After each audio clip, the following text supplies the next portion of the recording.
You said a moment ago that you often have trouble convincing lawmakers about, or dissuading them from their misconceptions. What do they need to be told?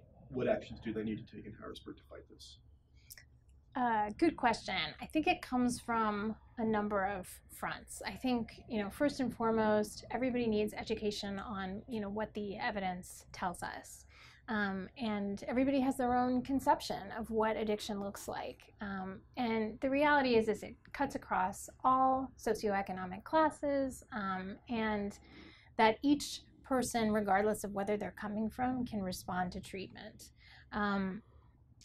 The other thing is empowering the Department of Drug and Alcohol to be able to, or the Department of Health and Human Services, whatever it turns into, to be able to evaluate the current treatment programs, assess whether they are currently using evidence-based treatments, including medication-assisted treatment, and fining programs that aren't up to snuff.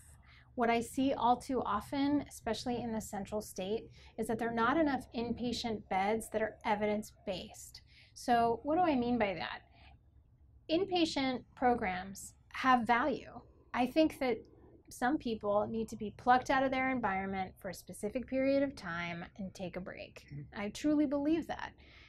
The kinds of treatment that patients are getting in inpatient programs around the area, however, are uniformly all detox programs.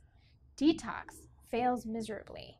So this is, for opioid use disorder, and I'm talking about statistically, I'm not talking about individuals. So there's some individuals who will do well. Generally, though, it is rare. I would say 1 in 10 at 6 months have not relapsed for people who just get detox alone.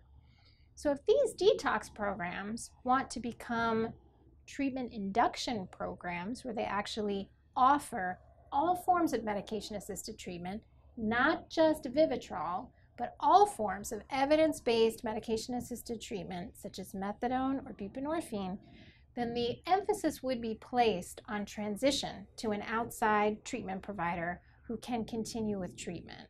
I think that when it's counseling alone, patients don't have enough willpower, fortitude to continue with counseling. The medication part really motivates patients to show up to the next appointment.